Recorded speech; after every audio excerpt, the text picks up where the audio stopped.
La derecha uruguaya está perdida. El país, gobernado por el socialista Yamandu Orsi, se ha convertido ya en un feudo del socialismo del siglo XXI y del Foro de Sao Paulo, mientras que la centro-derecha y derecha uruguaya no solo es más pequeña de lo que parece, sino que puede quedarse hasta 15 años más en la oposición. Pero ¿cuál es el problema de la derecha uruguaya? ¿Qué errores están cometiendo? ¿Pueden resucitar en el futuro cercano? Hoy hablaremos de todo ello. A diferencia de otros países como México o Bolivia, en los que la crisis de la derecha es visible a kilómetros y esta ha dejado a su vez una larga estela de huérfanos políticos, en el caso de Uruguay está un poco más disimulada, principalmente porque tanto la derecha como la izquierda en este país son comparativamente más light, más descafeinadas que en otras naciones, pero creedme, que aunque traslúcida, la crisis de la derecha uruguaya es total. El contexto. Antes de ahondar en ello, primero hay que hablar sobre este país como tal. En el año 2019, una coalición sincretista liderada por el Partido Nacional, también conocido como el Partido Blanco, derrotó en las elecciones por un estrecho margen al Frente Amplio, el partido, que a su vez también es una coalición bastante bien cohesionada, de izquierdas por excelencia en Uruguay. Y con esto llegó a la presidencia Luis Lacalle Pou, hijo del también expresidente blanco Luis Lacalle Herrera.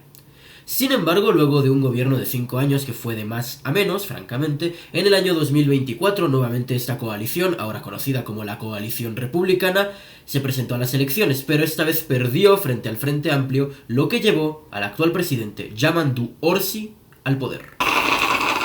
Y ya, esto no es un problema, eso es algo normal en la democracia. Es decir, la derecha ha perdido una elección, antes la ha ganado, la volverá a ganar en algún momento, ya habrá tiempo. ¿Cuál es el sentido de este vídeo?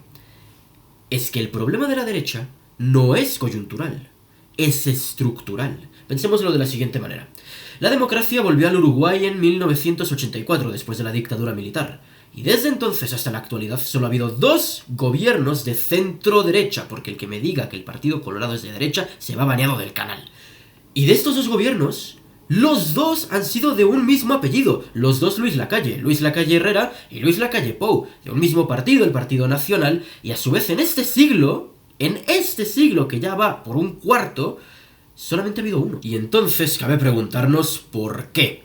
¿Por qué la derecha es incapaz de ganar en Uruguay?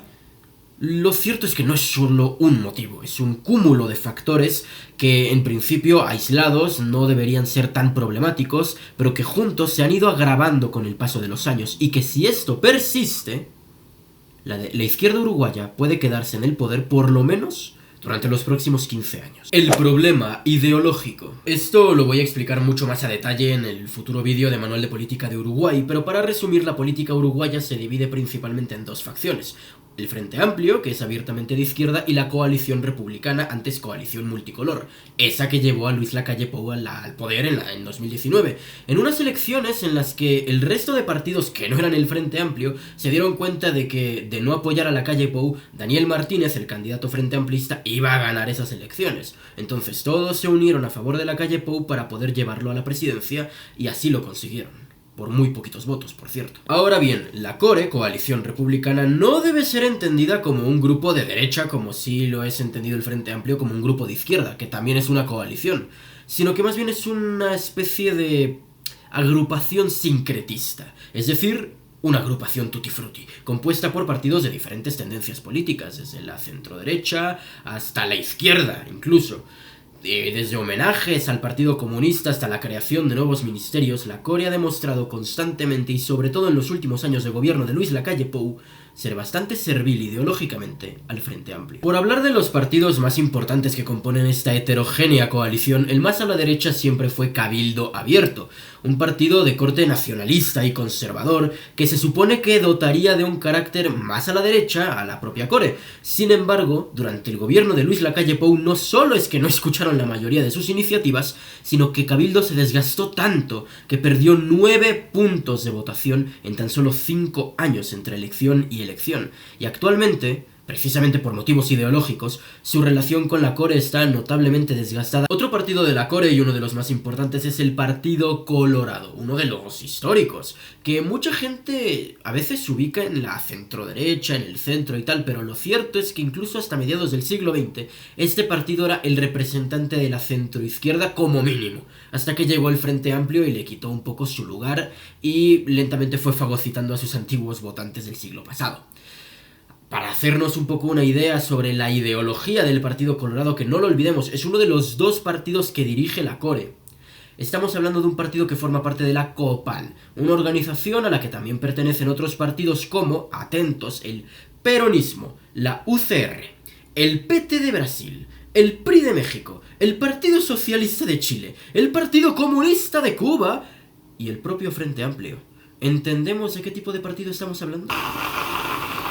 Y finalmente el Partido Nacional, el Partido Blanco, el partido más importante de la Core y por supuesto el que debería dotar ideológicamente a la coalición. Pues este partido ha emprendido con el paso de los años y sobre todo a partir de la derrota en 2024 un notable escoramiento hacia el centro e incluso en algunos temas hacia la izquierda. Esto no significa que el Partido Nacional sea de izquierda como tal, sino que ha entregado sus banderas ideológicas al Frente Amplio. Después de todo, el Partido Nacional está buscando de forma abierta y explícita captar a diferentes tipos de votantes, de izquierdas y de derechas, pero en el camino está decepcionando a toda la gente de derecha y a la gente de izquierda no la está captando, porque ya están en el FA. Por poner un ejemplo, en las últimas elecciones el candidato blanco, Álvaro Delgado, seleccionó como su fórmula presidencial a Valeria Ripoll. A Ripoll, una sindicalista de extrema izquierda, más cercana ideológicamente al FA que al propio Partido Nacional. En definitiva, el Partido Nacional tiene un gravísimo problema y es que no ha sabido adaptarse ideológicamente, discursivamente, a la nueva izquierda. Ha estado intentando contentar al votante socialista, al votante progresista, al votante de izquierda en general, que jamás lo va a votar. Ahora, otro punto respecto al Partido Nacional que me parece muy interesante es que desde que volvió la democracia, no ha habido un solo presidente blanco que no lleve el apellido Lacalle. Los únicos dos presidentes que ha habido desde entonces, pertenecientes al Partido Nacional, han sido Luis Lacalle Herrera y Luis Lacalle Pou, padre e hijo. Y esto en realidad parece una chorrada, parece una mera casualidad, pero no lo es. Es un síntoma bastante claro de que este partido actualmente es incapaz de producir nuevos liderazgos, incapaz de despegarse de sus viejos caudillos. Y en consecuencia ya incluso se habla de que en 2029 el candidato nacional sería Luis Lacalle Pou. Sí, el expresidente que acaba de salir hace unos meses sería el candidato de los blancos para las próximas elecciones, porque no tienen a nadie más. Ahora quiero hacer un breve paréntesis respecto a esto, porque a mí personalmente sí me gustó el gobierno de Luis Lacalle Pou. Es verdad que a mí me gustaba muchísimo más al principio, durante los primeros años, cuando le tocó gestionar la pandemia, y ya después en los últimos años comenzó a decaer bastante y empezó a ser bastante tibio, pero si hacemos un balance general y consideramos su contexto, yo creo que lo hizo relativamente bien, tengo una opinión moderadamente positiva de él, pero eso no quita que la Core en general y el Partido Nacional en particular estén bastante desdibujados ideológicamente, y por eso no debería ni extrañarnos ni sorprendernos su derrota en 2024. Pero vale, sí, la debilidad ideológica de la Core, que es una de las oposiciones más endebles al FA que se han visto en los últimos años, es uno de los factores que más ha estado perjudicando a la derecha. Pero no es el único. El problema demográfico. El segundo gran problema de la derecha uruguaya es el demográfico, es decir, la población. Y es que es verdad, la Core es una oposición bastante débil, pero también es que el FA ha hecho un trabajo bastante bueno, bastante óptimo a nivel territorial, en el que la Core ni siquiera ha reparado. Me explico. Si observamos todas las elecciones desde 1999, es decir, desde hace cuarto de siglo prácticamente, vemos que el FA tiene un piso sostenido del 40% de los votos. Es decir, es el partido con una mayor base de votantes en todo el Uruguay. Este porcentaje, un 40% de los votos en cualquier país sin balotaje, sería suficiente para darle la victoria a ese partido en automático. Es más, desde que se ha implementado este sistema, Uruguay nunca, jamás ha quedado en segundo o tercer lugar en cualquiera de las elecciones. Siempre ha ganado por lo menos la primera vuelta. Ahora bien, Incluso en las elecciones en las que no ganaron, por ejemplo en el 2019, que venían sumamente golpeados, era el peor momento del FA, venían golpeados por la inseguridad, la corrupción de Sendich y el desgaste del poder, por supuesto. Después de 3 gobiernos consecutivos del FA en los que la gente ya empezaba a soltarles la mano, igual sacaron el 40% de los votos, en su peor momento. Y para poder ganarles, por un margen del 1,58% de los votos, 5 partidos se tuvieron que unir. Es decir, en el peor momento del FA, para ganarles por menos del 2% de los votos, 5 partidos se tuvieron que unir. Y aún así, a pesar de que evidentemente perdieron estas elecciones, un 40% de los votos siempre convierte al partido que los obtiene, en este caso el FA, que siempre los obtiene, en una oposición extremadamente rocosa para cualquier gobierno, mucho más si es de un endeble core. Pero no solo eso, echemos un vistazo a las últimas elecciones, desde 1998. Las que tienen una marca son aquellas en las que no ha ganado el FA, que está representado en azul oscuro. ¿Veis algún patrón? Exacto. En todas y cada una de las elecciones el FA ganó Montevideo, más recientemente también Canelones. Pero en aquellas elecciones en las que el Frente Amplio perdió, el partido opositor sí o sí necesitó ganar en todos los otros departamentos. Es decir, para siquiera soñar con ganarle al FA, es preciso ganar todos los departamentos excepto Montevideo y Canelones, y ni aún así lo tienen garantizado, porque la última vez, aun con todos los departamentos que no son Montevideo y Canelones a favor de la calle, menos de 2 puntos fueron la diferencia entre él y el candidato Frente Amplista. ¿Y por qué es tan importante ganar en Montevideo? Pues porque Montevideo, junto a su zona metropolitana, concentran el 60% de los votos. Es una locura, es un grandísimo caudal de votos. Y lamentablemente el FA es el que más aprovecha este caudal, pues llevan desde 1989 gobernando ininterrumpidamente la capital del país más centralizado del continente.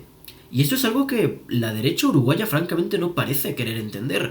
No es algo que les preocupe, no es algo que ocupe demasiado tiempo en su agenda.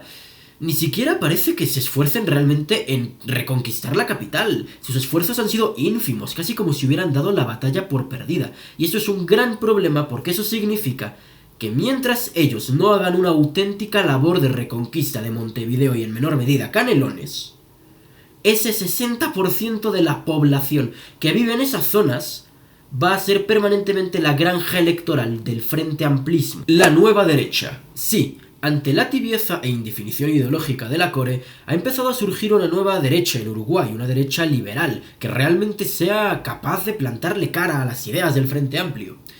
Pero no ha surgido como un partido político, ha surgido como 3. Y están en plena guerra civil. Por un lado, el Partido Libertario de Uruguay, el PLU, que representa un liberalismo más conservador, bueno, no conservador, más bien un liberalismo más tradicional, y que se estrelló en las pasadas elecciones, obteniendo menos de 1000 votos. Por otro lado, está la Plataforma por la Libertad, respaldada por gente como Esteban Queimada, y por otro lado está La Libertad Avanza en Uruguay, una extensión del partido de Milei en Argentina y que a este punto ya ha hecho enojar a bastante gente de la PPL, de la Plataforma por la Libertad, debido a que lo consideran demasiado personalista y extranjero. Además, sus militantes recientemente empezaron a abrir fuego entre sí y, bueno, en realidad la guerra se concentra más que nada entre la PPL y la Libertad Avanza Uruguay, pero esto va arrastrando lentamente a todo el movimiento libertario uruguayo. Es decir, el liberalismo todavía ni siquiera ha surgido como un movimiento político transversal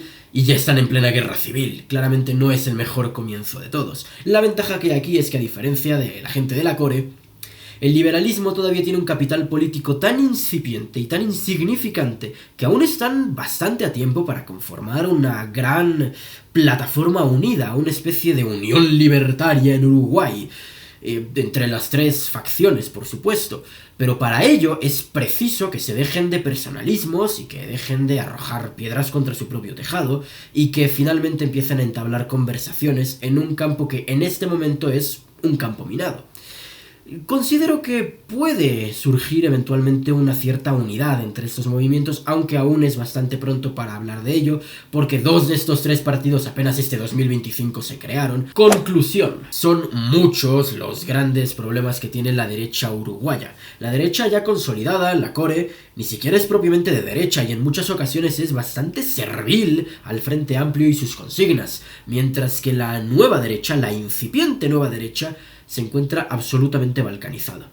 Y curiosamente, a pesar de que actualmente, si se hicieran las elecciones hoy, estos nuevos frentes de derecha aparecerían en la categoría de otros en las encuestas, francamente yo de aquí a 5 años le veo mucho más futuro a estas nuevas organizaciones que a la ya añeja y desgastada Core, siempre y cuando sean capaces de conformar un solo bloque unitario, alejado de los personalismos y de las marcas propias, y enfocado únicamente en la defensa de sus ideas. Mientras tanto, sea la facción que sea la Core o una eventual alianza libertaria, sí o sí va a tener que meterse en el barro. Sí o sí tendrán que meterse en lo más profundo de los feudos del Frente Amplio, principalmente Montevideo y Canelones, porque guste más o menos, mientras el Frente Amplio siga teniendo hegemonía en estos 2 departamentos, va a seguir controlando a gusto y placer las elecciones, bien sea como oficialismo o como oposición. Espero este vídeo te haya resultado interesante, muchas gracias por tu atención y sin más que decir, libertad y vida.